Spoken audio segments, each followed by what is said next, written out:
Hey, peace, y'all. It's Buddha. Welcome to Four Corners Holistic Network. This is actually episode 3 of dealing with, improving and working on the dream state. I'll be following up from last week where Halo touched on non consumption, like fasting right before you go to sleep.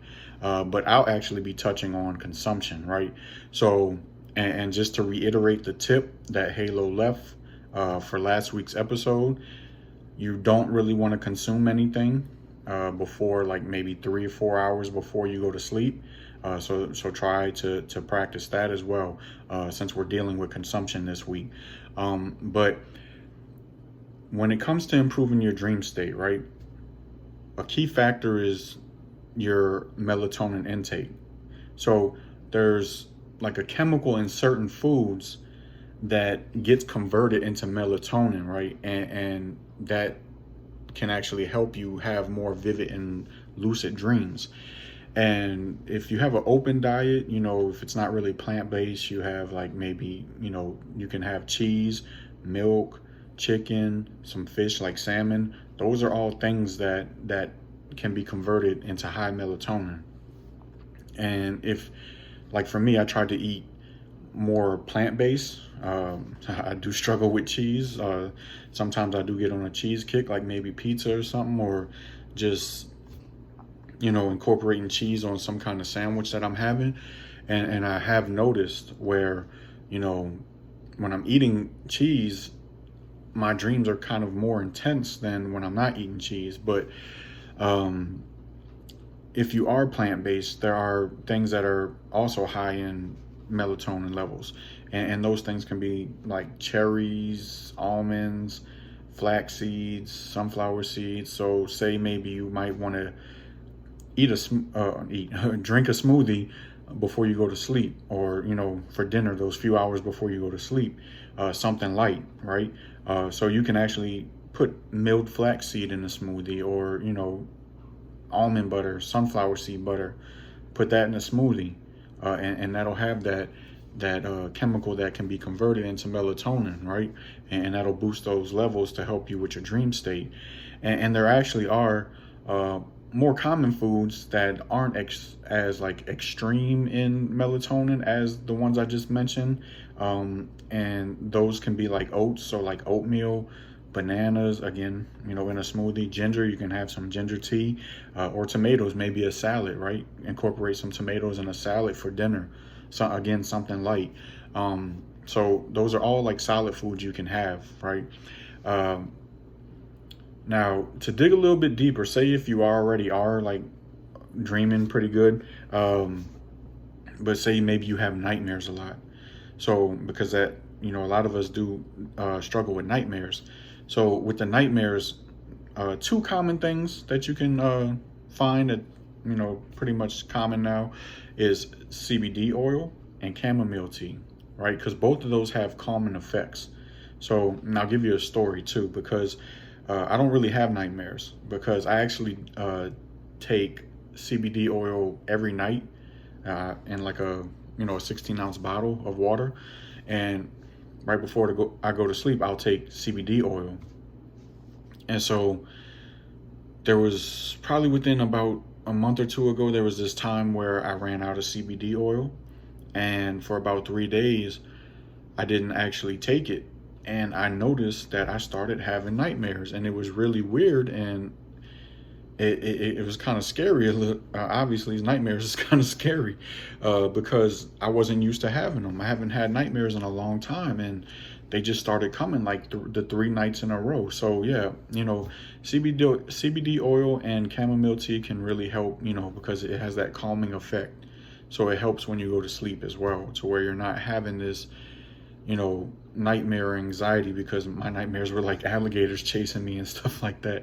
So yeah, it calms you and it can help you with those nightmares. And to really enhance like lucid dreaming, or at least vivid dreaming, you can also try monatomic gold, or it's also known as Ormus, ORMUS.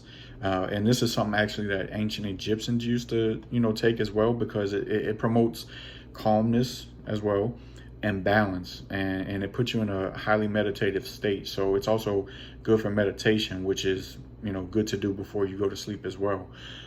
So yeah, um, and because it promotes that balance and focus, to help you meditate. The same thing happens when you go into your dream state, or your sleep, and then the dream state. It promotes that calmness, that balance, that focus, and it helps enhance those vivid and lucid dreams. You can you can focus more, become more aware when you're sleeping and dreaming. So that's how lucidity comes in. You're more focused and more aware when you're dreaming, and that's something that you can take to enhance that. And you know one good thing to do as well, because a lot of these things we have to take with water, like the teas or the oils or even Ormus. I put that in. I haven't taken it in a while, but when I do, I put it in a glass of water and I take it. Just water by itself. Drink some water by itself before you go to sleep, and kind of put intentions into that water of what you want to dream about, or if you want to lucid dream. It may take some time, especially if you're new to controlling your dreams. Just talk to the water. Let it know, what, because water holds memory. It's going to remember what you tell it. It's going to remember those intentions that you put into it. Talk to the water and let it know what you want to dream about. Let it know that you want to have a vivid dream or you want a lucid dream. And continuing to do that every night. And trust me, even the subconscious will pick up on that, because it's going to get used to you telling it that. So do that with water, and drink water, a glass of water, if anything, before you go to sleep. That's also good for your heart. They say it's good for your heart too. So many benefits of drinking water before you go to sleep, but definitely try that, to deal with the dreaming. And then for consumption that doesn't have to do with like food or liquids, because it's not only about food or liquids when it comes to like consumption. You also have like TV and the cell phones. Try not to leave the TV. I know some people struggle with like dead silence and darkness, when they're going to sleep and they leave the TV on, but try not to leave the TV on when you're sleeping. Because your subconscious is going to pick up to what's going on with the TV. So a lot of times you'll notice that if you are dreaming and it sounds like you can hear what's going on outside of your body, and you may wake up and you notice that, oh, what's on TV sounds like what was happening in my dream. And that's because as you're dreaming, the subconscious is picking up on the TV as well, and you can physically hear it too. So that's why your dream probably played out exactly like what was going on TV. And then again, the cell phones, I know we like to scroll before we go to sleep on social media, but try to leave these things alone for at least an hour. Definitely more if you can, but at least an hour before you go to sleep. That way your subconscious isn't picking up on all of this activity right before you close your eyes, right? So try to at least give those things a rest for an hour before you go to sleep, so they're not affecting your dream state. Okay, and so that's pretty much it. I just wanted to keep it really basic on those points that I touched on. Again, just to recap, for solid foods, if you don't have any restrictions with your diet, you can eat cheese, milk, chicken, salmon. Those are some things that can boost your melatonin. If you do eat plant-based, cherries, almonds, flax seeds, sunflower seeds, oats, bananas, ginger, tomatoes, all of those things. And then for like the herbs and the oils and the teas, CBD oil, chamomile oil, and monatomic gold, right? And again, lastly, try to limit the TV and the cell phones an hour before you go to sleep. So that's all I have right now for today. Next week we'll have Bree, and she'll be touching on like the positioning.